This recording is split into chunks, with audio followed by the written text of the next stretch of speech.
A little background on me, I run a 7-doctor veterinary practice in Wisconsin. This is our facility, and as you can see, we're in a heavily populated metropolitan area, otherwise known as Lamira. We're an hour from Milwaukee and an hour and a half from Green Bay. So we're pretty much in the middle of nowhere, but this is a testimonial to the crazy breeder clients that we have that will drive anywhere for the services that they need.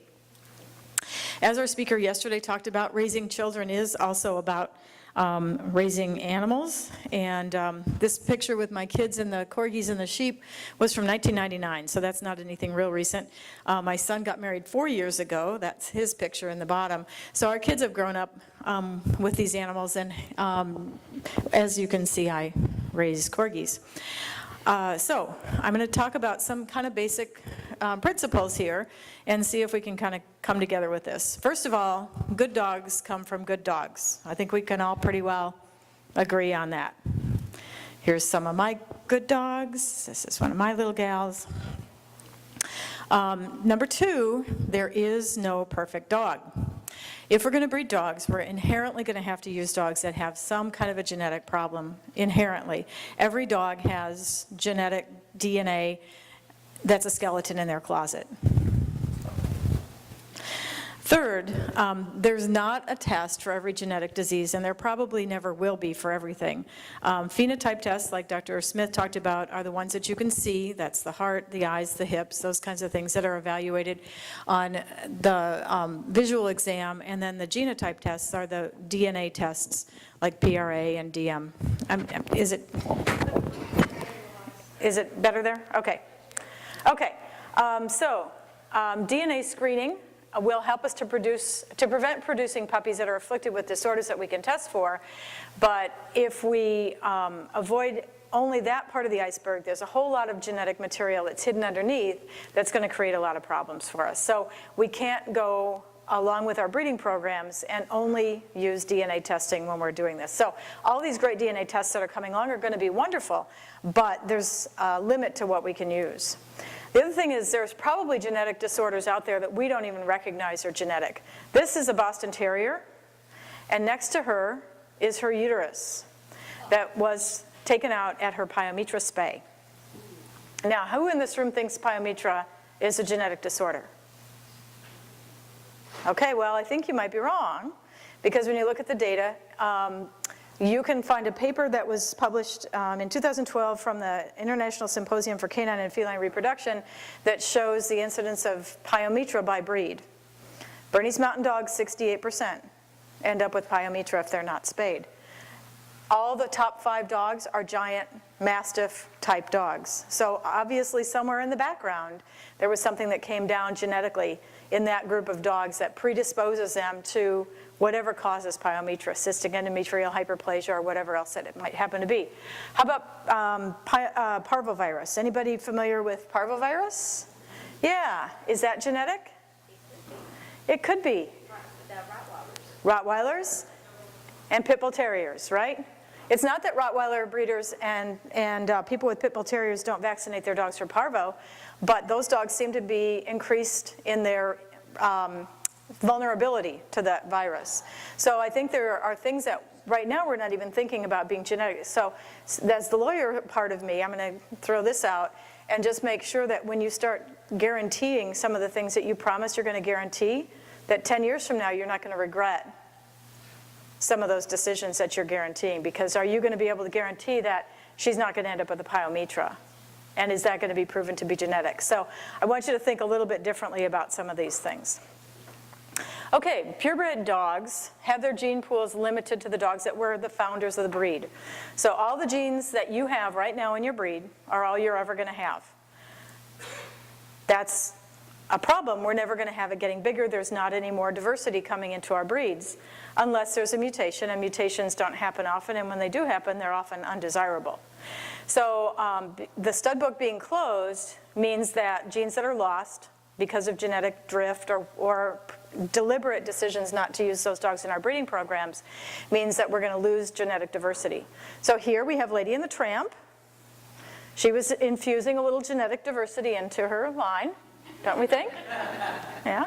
Well, dogs, they sometimes think that dogs have a better ability to determine what their genetics should be than what we do. So it's kind of interesting when you listen to some of the village dog information that sometimes we believe that these dogs are deliberately selecting against inbreeding. I'm not quite sure how or why. They're not sure if it's pheromones or what it is, but there's some suspicion. Now, this is probably not what we want to do to infuse genetic diversity into our lines. But you kind of sometimes feel like this in veterinary practice, and you probably feel like this in some of your experiences with people. So because the moment that the breed is founded, the stud dog book is closed, then we've lost our genetic diversity, and that ongoing loss is going to be relentless, and there's nothing you're going to do to completely change that. So each generation, alleles, which are some of the genes, are going to be lost just by chance, and sometimes because breeders have deliberately selected against those breeds. So here is the next question that I have for you to think about. In my breed, if we don't sell our dogs to someone that is one of the good guys, one of the breeders, everything else that we put out there is supposed to be on a spay or neuter. So are we really overly restricting the genetics in our breeds? Are we really doing damage to our own breeds by thinking that we're doing the right thing, we're not putting dogs into homes where people are going to be breeding them without knowing what they're doing, because we don't trust the general public to know how to breed our dogs, but are we really doing ourselves a disservice and deliberately creating bottlenecks, or maybe inadvertently creating bottlenecks where we're going to end up with the endangered species? Like he said earlier, they had an article last month that Pembroke Welsh Corgis are on the endangered list in England. So what does that mean? Otterhounds, we had our Otterhound speaker here a couple of years ago. There are less than 1,000 Otterhounds in the world. There are only about 25 Otterhounds born in the United States every year, and a couple of years ago we had 3 litters at our clinic, one of which had 12 puppies in it. And that litter of 12 puppies meant that that stud dog was automatically going to be called a frequently used sire based on 1 litter. So the owner of the stud dog was upset that she had 12 puppies. So you have to start thinking about things just a little bit differently than we have in the past. Okay, more principles. You cannot remove a single gene from a population. The whole dog goes if the gene goes. So you can't just say, I'm plucking out this particular bit of genetic material in your next generation. And you can't select for or against a single gene because they go together, they go in these groups called linkage, and if you select against one, you select against them all. So these are just basic principles of how genetics work. If we breed for homozygosity of some traits, you're going to end up with homozygosity of many traits. So that means they've got little a instead of big A little a, right? So as we decrease our genetic variability, we also have less variability, less opportunity to select for the traits that we're looking for because we have fewer of those genetics in our lines. Inherently, we know we have to use carriers in our breeding programs. And a lot of you have probably had to have this conversation with other people in your breed clubs where they've come up with a DNA test, they've determined that you have dogs that are carriers, and they want you to throw every carrier out of the gene pool. And you can't do that because we end up with so few dogs then for breeding that just isn't going to be a possibility. Instead, we have to use them in a breeding program, but we have to make sure that we're breeding our carriers to our clears so that our next generation we can go forward and continue to breed and not have ongoing problems with affected dogs. Does that make sense to everybody? How to use carriers? Okay. All right. Ongoing, the consequences of inbreeding in all animals are sort of slow, insidious changes in the lines, but as our last speaker told us, we have problems with their health. We see decreased fertility, difficult whelping, small litters, higher puppy mortality rates, puppies that don't thrive, bitches that don't get pregnant, males that aren't fertile. We have this whole long list of things that we're seeing.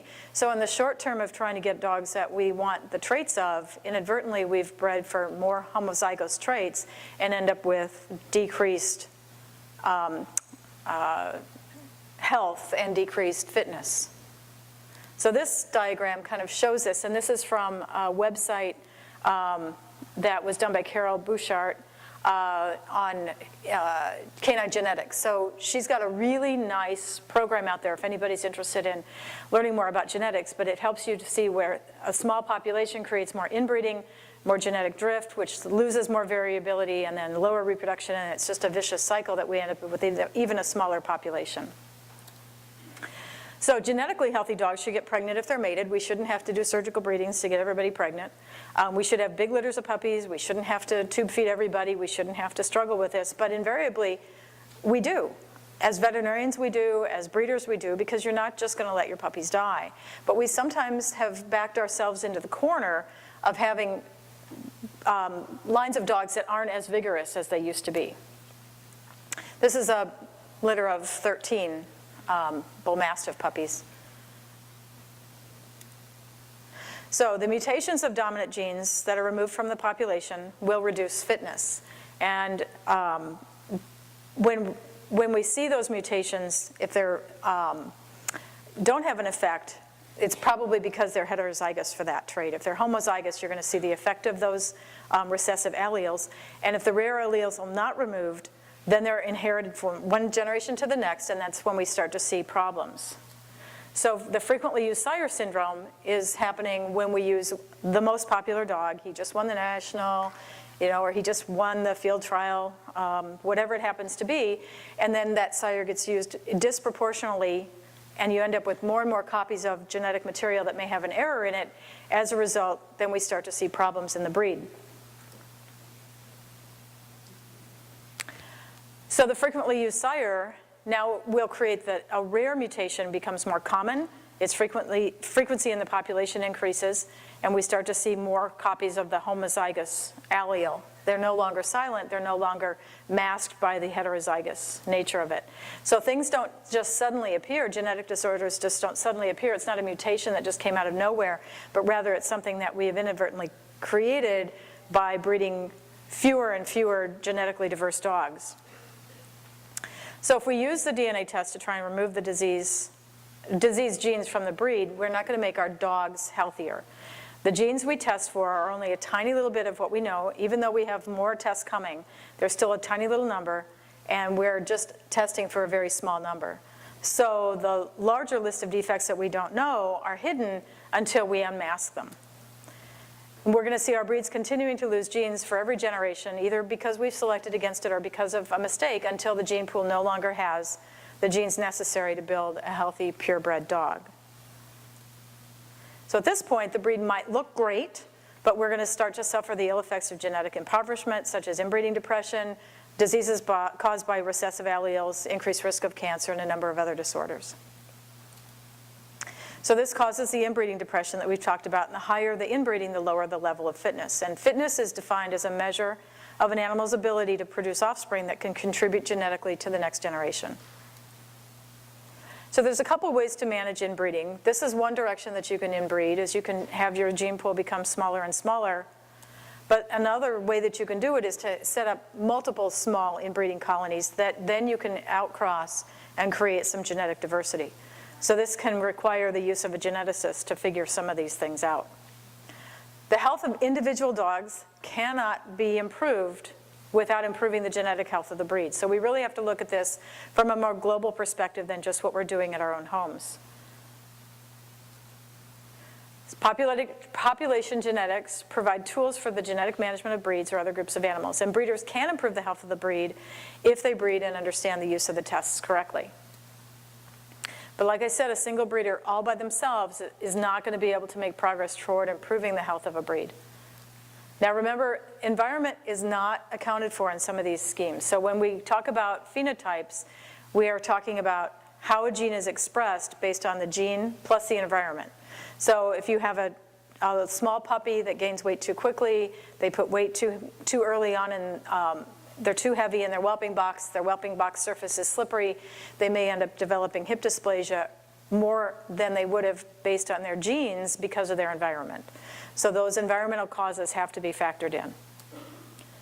And remember, a lot of genes are not autosomal recessive. If they're dominant, they're easy to find.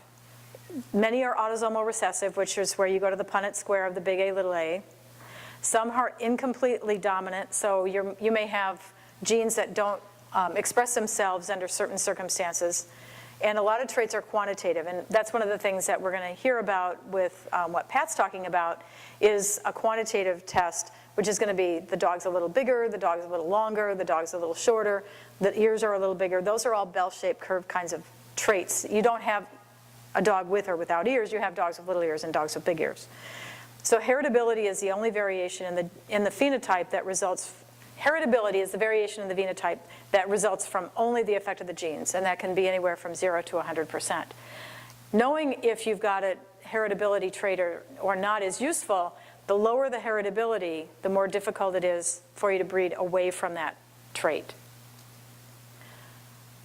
So even if we remove every single affected animal from a breeding program, we're never going to eliminate the offending mutation from the breed unless we DNA test. So without DNA tests, we can't eliminate those, but I'm going to say to you that we can't eliminate every carrier anyway because we're going to end up with too many problems with our genetics bottlenecking and becoming homozygous. So you can't do that without genetically just shrinking your gene pool too far, without creating a genetic catastrophe. The minimum of a sustainable population by most geneticists is considered to be 50 dogs. And if you look at a lot of gene pools, you may have more than 50 dogs in your breed, but you may not have more than 50 dogs that are really contributing significantly to the genetics of those breeds. So when you start getting down into some of these really small numbers of dogs, we start to run into some real problems with genetics and the catastrophic effects of those happening. So how do you decide which genetic defects you're going to be able to accept in your breeding program? Because like I said at the beginning, every breed has something genetically wrong with it. So you're going to need to kind of set some priorities. And in my practice, I talk to clients about the tests and the things that we see that are going on, and we have to kind of establish what's important to them and what's not important to them. So I tier things on a 1 through 3 tier. For me, a tier 1 genetic defect is something you can live with pretty readily, that either you fix it and it goes away, or it's something that isn't really going to create a big problem for the dog. So eye color, if you know, in corgis we want a dark brown eye. Well, if the eye color isn't quite as dark brown, it's a little bit lighter color, it's not going to affect the dog because genetically that doesn't cause them any eye problems. Now, in some breeds, there are eye color problems that can create a linkage to, so you need to be aware of. But you know, AKC doesn't want to say this, but an umbilical hernia is something that a lot of puppies are born with. It doesn't create big health issues. You fix it once, it's gone. And if I eliminated every dog in the Bernese Mountain Dog breed with an umbilical hernia, there would be no Bernese Mountain Dogs left, okay? I mean, we kind of joke around about some of these things and you call it a breed standard. Oh, it's a burner without an umbilical hernia. Oh my goodness, I'm not sure it's really a Bernese Mountain Dog. So you have to realize that all these dogs are going to end up with something. And an umbilical hernia is a big problem as far as I'm concerned because a lot of veterinarians find it when it's early. They know that you're not supposed to breed dogs with umbilical hernias, so they tell people when the puppies are 6 weeks old, that puppy should not be used for breeding, and boom, it's out of the gene pool. Well, what if it grew up to be something that was otherwise an outstanding dog? Its performance level was outstanding, its temperament was outstanding, it had great longevity, it had great health in every other way but an umbilical hernia. Is that something that we really should have thrown out of the gene pool? So I start looking at these and saying, this is tier 1 for me. Now everybody's got their own thing, everybody's got their own breed, everybody has their own baggage that they have to deal with. So you know, I'm not going to stand here and tell you what your breed should or shouldn't do or should or shouldn't have, but you need to start thinking about your priorities. So that to me is a tier 1, is something you can live with. Tier 2 are going to be things that require chronic management. So it's going to be things like allergies and thyroid disease, the genetic kind of thyroid disease, the one with the autoantibody levels that come up when the dogs are a couple of years old. They become hypothyroid. It requires a lifetime of management. They may be on allergy medications. They may be on thyroid medications. But you know, you can probably pretty well live with it, and it's pretty comfortable, and it costs you a little money, but the dog has got a good quality of life, and it's not crazy expensive for you to manage. So if that's something that you're pretty comfortable living with as this being your own pet, then again, you know, you kind of have to decide if you want to do that or not. Now, we see dogs with some pretty bad allergies, and I don't like breeding them, but sometimes you have to make those decisions. Then I get to tier 3, which are going to be life-changing, life-altering, life-shortening disorders. And for me, temperament is one of those. If I see a bad enough temperament that this dog needs to be muzzled to be bred or muzzled for blood draws, in my hands, that's not a dog that I think should be used for breeding. But a lot of people make excuses for their dogs with bad temperaments. Well, you know, he's just having a bad day. Well, okay, really? You know, we make a lot of excuses. So I couldn't possibly take home ear medication, doc, because my dog won't let me put eardrops in his ears. Really? Your dog doesn't let you put eardrops in? No, he'll bite me. Okay. That's not the kind of temperament that I want to see in a breeding program. Seizures, if they're caused by, most forms of seizures are going to be caused by epilepsy and other things that are genetic. We don't want to see that in a breeding program. Orthopedic disorders that are crippling, arthritis, the things that OFA screens for elbow, hip, shoulder dysplasia, those kinds of things. Those are all the kind of changes that I want to see eliminated. Cruciate ruptures, are those inherited? It could and it cannot. We don't know for sure, do we? They're doing studies on Labradors to see if there's a genetic component to it, but how much of it is related to the age they were spayed or neutered, environment, obesity, angulation of the joints, and how much of it's genetic? We don't really know. So I'm not real thrilled about holding up a male dog to collect semen on him because he just had his cruciate repaired when I'm collecting his semen to use for breeding. I want to think about that. I want to talk to my clients about that. Cancer, of course, we know a lot of forms of cancer are inherited, not all, but many. Cardiac disease, we know a lot of those are inherited. So I avoid breeding my tier 3s. So when I have a client that says to me in front of the x-ray, and we've just taken an x-ray of their hips and their dog has dysplasia, well, what should I do? Should I breed her? Well, you know, I'm going to have to start counseling them on what are different criteria that I use. And like I said, every breeder's going to have their own thing. You kind of have to set up the program for what's important to you to eliminate what you can live with, what you don't want to live with. But those are things that I think are useful. I don't think we can call all genetic diseases out and say we can never breed a dog with another genetic disease ever, because there's never going to be a dog that will be able to breed. My parents were genetically defective. My mom had hip dysplasia. My dad had allergies. They should not have bred. So, and humans are the most diverse genetic creatures on the planet, and every one of us still has genetic problems, even though we are genetically that diverse. Humans haven't eliminated their problems either. Okay, so genetic pressure, when we select for one trait, we're necessarily selecting for another trait to disappear. So you can't have it all. And managing a genetic disease is going to require cooperation among all the breeders, testing appropriately, an honest sharing of information, getting back to what OFA wants us to be able to do, and that's put our information out in front of everybody so that we know what genetic disorders they have or don't have. And remember, if you have a chick number, that doesn't mean your dog passed the tests. It just means you did the tests, okay?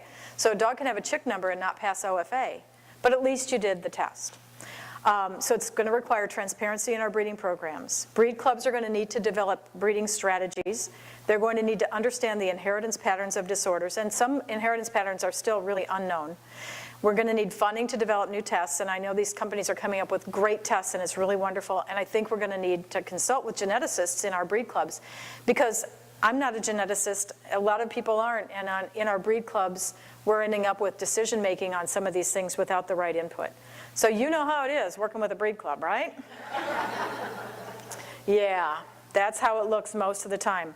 Doesn't matter if it's an all breed club or a purebred club, you're going to end up with that. Okay, so if we're making breeding decisions, here's a little bit more of advice. This comes from OFA's website. 1, breed only normal dogs to normal dogs. 2, breed normal dogs that come from normal parents and grandparents. So that's where the advantage of the OFA website has for the genetic, for the pedigrees. They have horizontal and vertical pedigrees. So you can look at the siblings, you can look at the grandparents. So you want to look at parents and grandparents, not just that one dog's parent, but as far back as you can go in the genetics.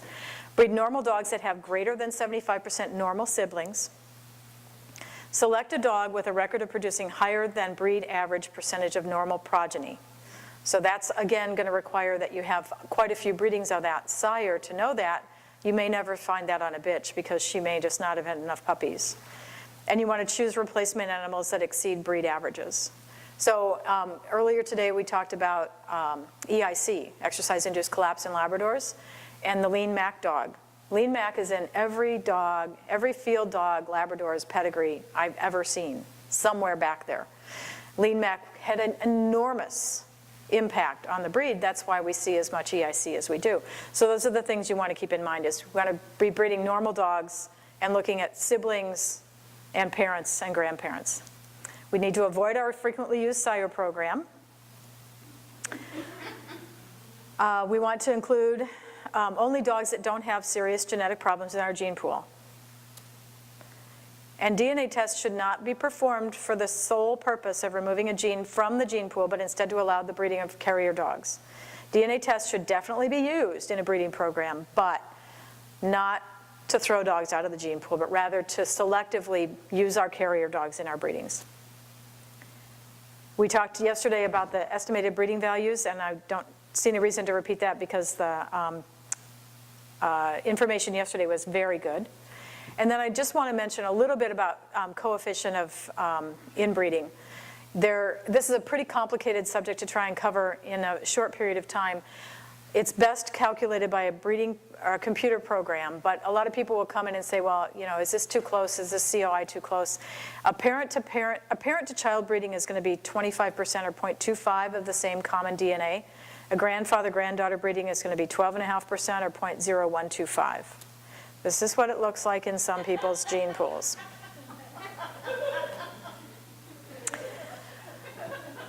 So, what should your COI be when you're trying to figure this out? And some people are saying 25%. That would be kind of what we accept if we're using a carrier in our breeding program.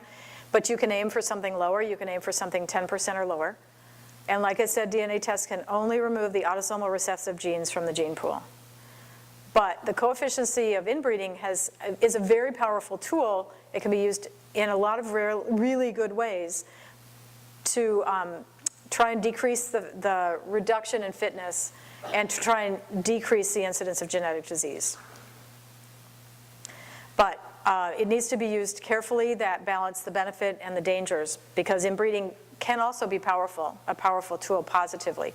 A lot of us have probably used inbreedings in our programs or have dogs that are the result of inbreedings that have allowed us to see some really consistent looking dogs. Okay, so DNA tests are an essential tool, but they need to be used appropriately, or you'll simply trade one problem for something that you don't know. Now, the European breed clubs, a couple of them have made some significant recommendations, and they're not things that I think a lot of us in the US are quite ready to embrace, but nevertheless, we work with some breeds like the small Munsterlander. They have to follow their European guidelines, and so they're following some of these guidelines already. One of the things that we've had some difficulty with is number one, which is only dogs that can mate naturally and care for their puppies will be used for breeding.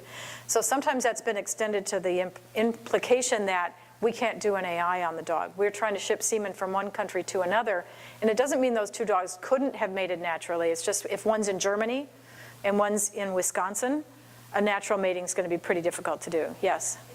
Since I'm part of that whole thing, I can tell you because they have to have mated or reproduced Right. once naturally Right. to show that they are capable of doing it. Then you Right. can do AI all you want to. Right. It's just like have to prove that they can just mate.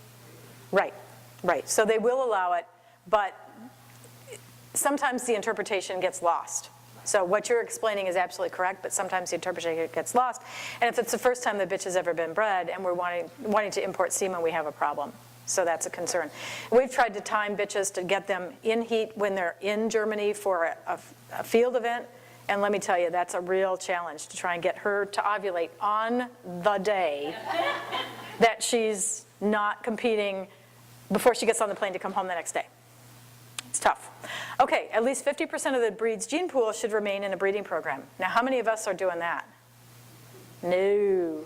When I sell a litter of 8 puppies, how many are going to a show home that I'm going to allow somebody to breed? In my breed, virtually none.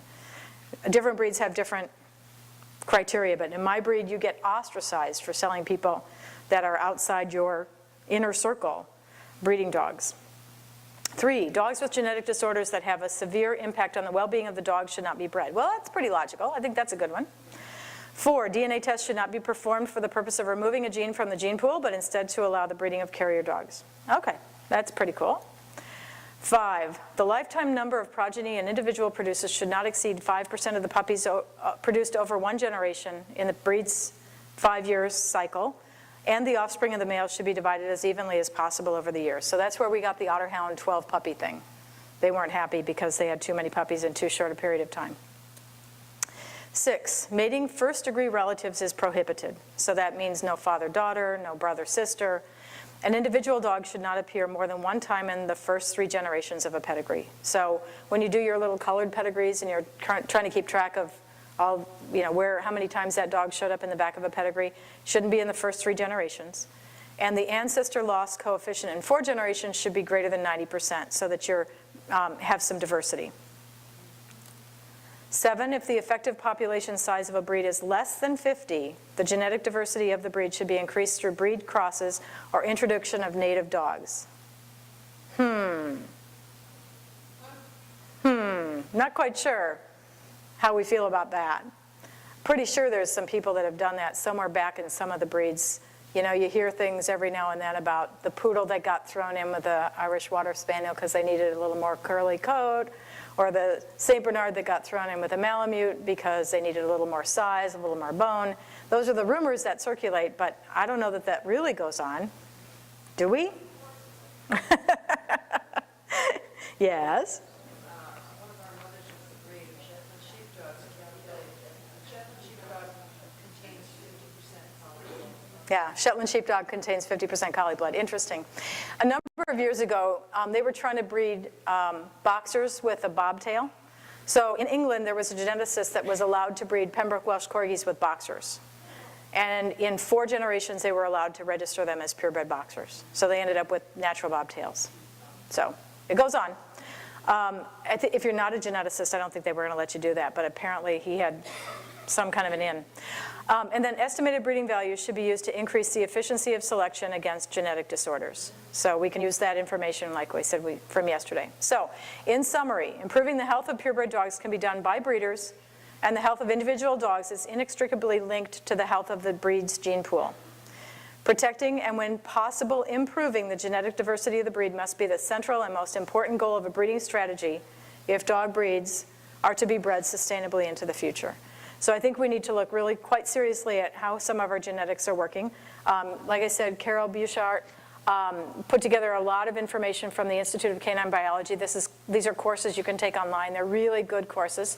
You can take them through Facebook, which I didn't know Facebook did that. But, and then some of the information from today is also in the OFA publications. So that's all I have, and I'm going to move out of the way because I know we've got lots of other stuff.